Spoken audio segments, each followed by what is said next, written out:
There were two teenage boys who had been best friends since they started school together. They both managed to get part-time jobs. They worked night shift at a local 24-hour convenience store. They started at midnight and finished at 7 in the morning. They called it the graveyard shift. Because the boys were working overnight, it was getting very boring. There were never many customers, and they mostly spent their time sitting behind the checkout counter, talking, watching movies, or playing computer games on their iPads. One evening, they were sitting at the checkout counter as usual, eating sweets and chatting about nothing in particular. The monitor for the security cameras was behind the counter, but nothing ever happened, so they only checked it occasionally.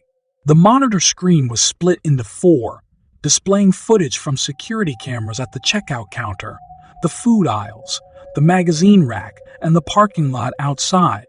One of the boys happened to glance at the monitor.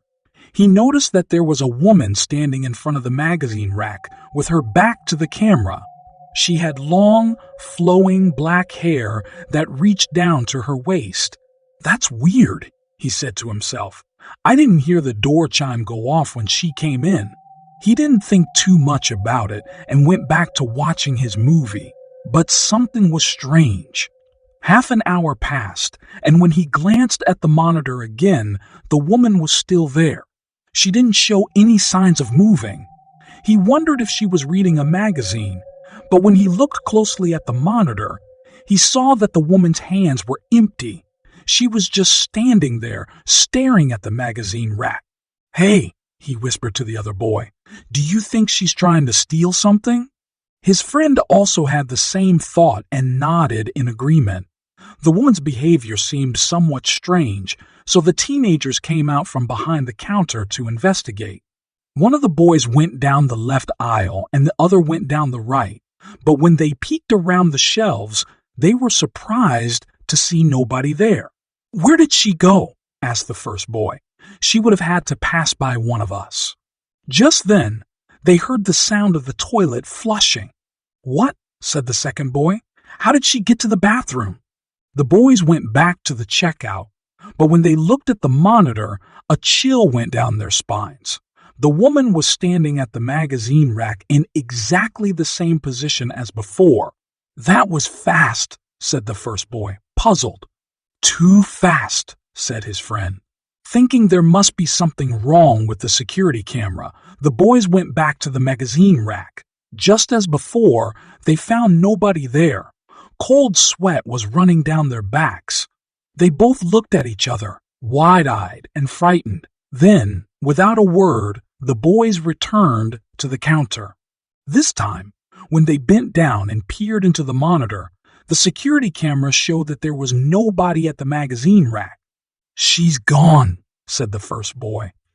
He breathed a sigh of relief and turned to face his friend. "Wait! Don't move," hissed the second boy urgently. Both of them froze, staring into the monitor. "What is it?" whispered the first boy. The second boy's voice was shaking. "Don't look behind you," he hissed. The first boy was shaking. Reflected on the screen of the monitor, he could see his own face and his friend's face. Suddenly, he noticed it.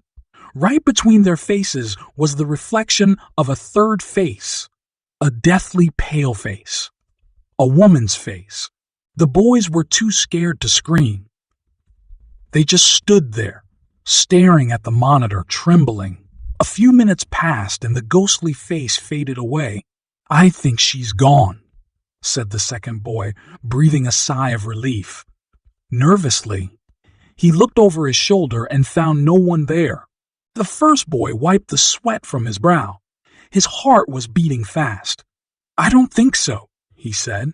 Both boys stared at the monitor again. The woman was standing there at the magazine rack. Slowly, she turned around to face the camera and grinned. Her mouth split open from ear to ear. She held up a bloody knife and ran it across her throat in a threatening gesture. The two boys didn't pause for a second. They immediately ran as fast as they could. Crashing through the front door, they spilled out into the street and didn't look back. They did not stop running until when they arrived home. The next day, the two boys called the convenience store and quit their part-time jobs. Today, it's no longer a 24-hour convenience store. It closes at midnight and reopens at 7 in the morning.